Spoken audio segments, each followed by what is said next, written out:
At one point, the subject of today's video was compared to the Honey Badger, was the top receiver in his class, and was a projected superstar for the Georgia Bulldogs.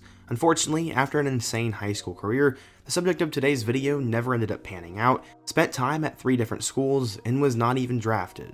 In today's video, we're going to talk about his story, go through his insane high school career, and what ultimately happened to this 5-star football prodigy. But before we get started, we are so close to 100k, so quickly be sure to hit that subscribe button, leave a like if you want to support today's video, and turn on post notifications so you never miss when I upload. Now, let's get started. So you're probably wondering who we're talking about, and today we're going to talk about former 5-star Demetris Robertson. But in order to understand what went wrong for him, we first need to go back in time. Growing up, the Robertson twins were both insane athletes, as his sister eventually would run college track, and Demetris became the #1 receiver in his high school class. The family originally grew up in the northern mountains of Georgia, but they had eventually moved to the other side of the state and settled in the colonial city of Savannah. He quickly burst onto the radar as a local athletic star, and by the time he was in 8th grade, he was one of the top athletes in the area already.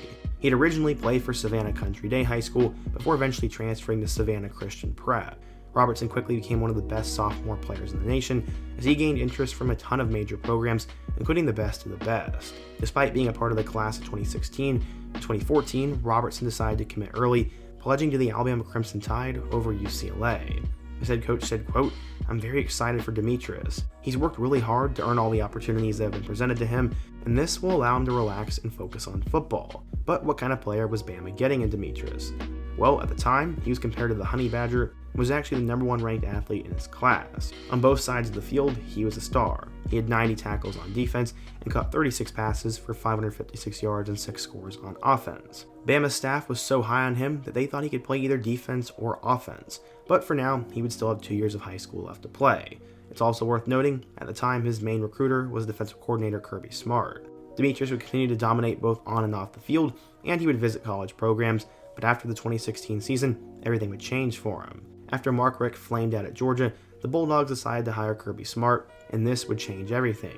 Right after that, Demetris decided to decommit from Bama, and the whole country came out to make their pitch for Demetris' talents. It ultimately seemed his final schools were going to be Georgia, Cal, Florida, Ohio State, Notre Dame, Stanford, and Alabama. But he was unlike most recruits. He'd have a chance to play multiple sports. His original plan was to play both football and run track, but Clemson gave him an opportunity to walk on as a basketball player if he wanted to. At the time, he was actually a star on the basketball court as well, so really Demetris could do whatever he wanted. So ultimately, where was this Savannah prodigy going to go? Well, it would come down to Cal and Georgia. Many of you are probably asking, why Cal?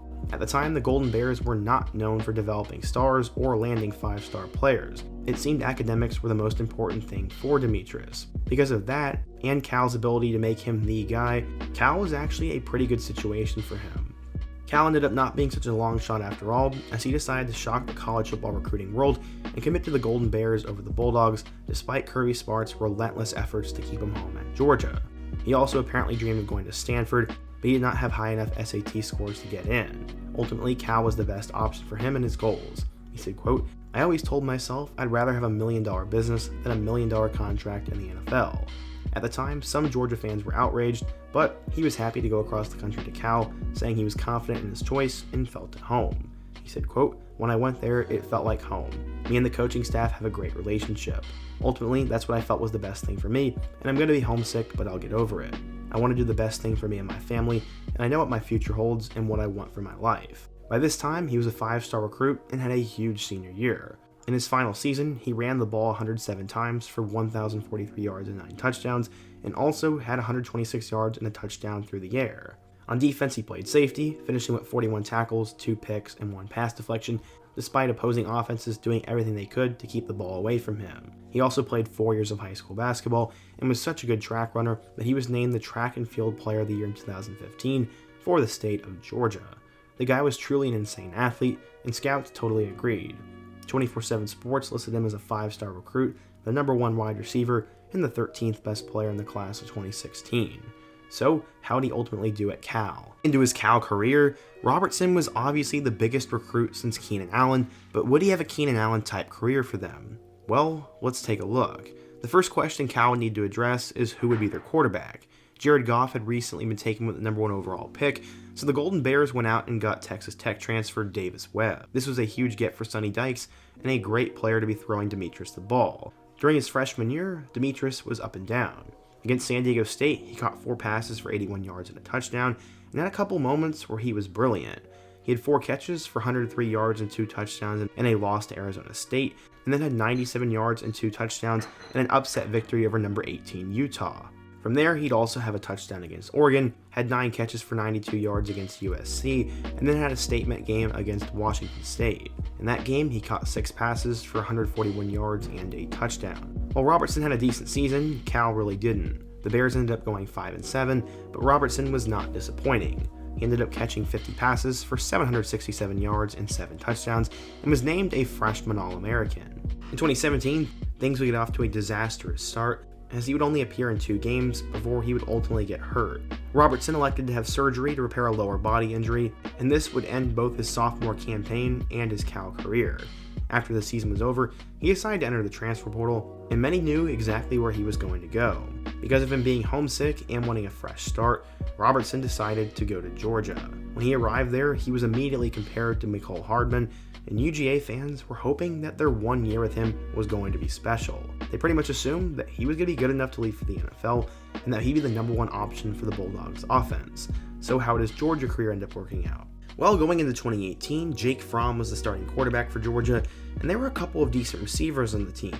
You already had Mecole Hardman and Riley Ridley, but younger players such as J.J. Holloman, Terry Godwin, and Tyler Simmons were looking to step up. Many, though, thought Demetris was going to be the guy.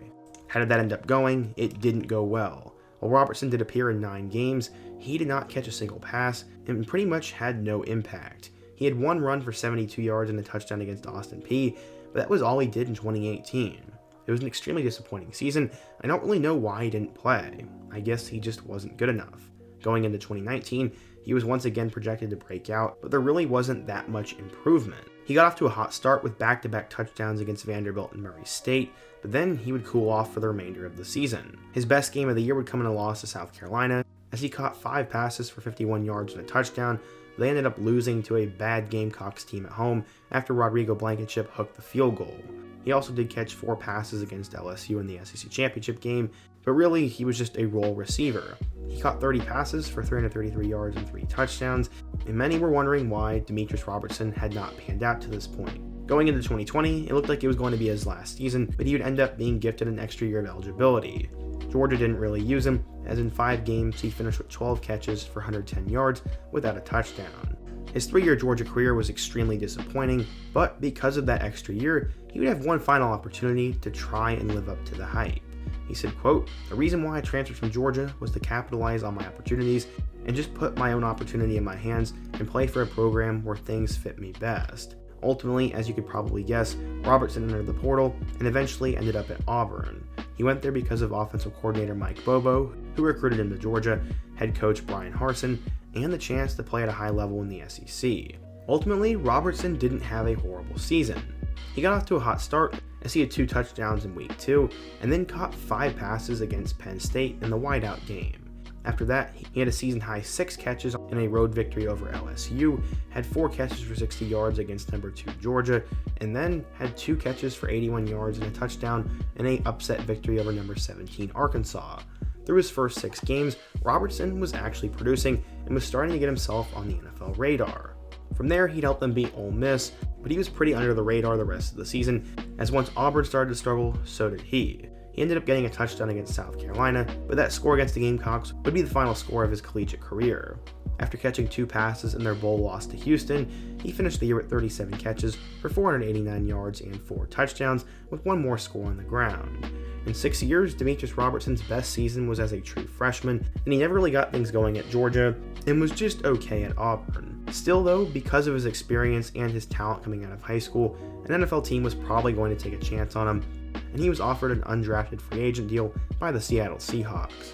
Just a few weeks later, he was unfortunately cut by the team, and then would try to go up to the CFL, but it doesn't look like Robertson has done much this past fall, and many are calling him one of the biggest busts of the last few years. I clearly remember how hyped up this guy was coming out of high school, and my only real logical explanation as to why he hasn't panned out was 1, I think that injury did something to him, 2, I think his growth was stunted at Cal, and finally, he was stuck behind a ton of talented players at Georgia, and with all that hype, I just don't think he had the confidence to do it, and being stuck behind all those big time players didn't really help either. Ultimately, Robertson still had a decent college career, but it didn't live up to the hype. I really enjoyed telling his story, and I definitely hope he finds his way onto an NFL roster and makes it big off the field. That could have also been a factor as well, as maybe he was focusing on side hustles and his degree more than actual football.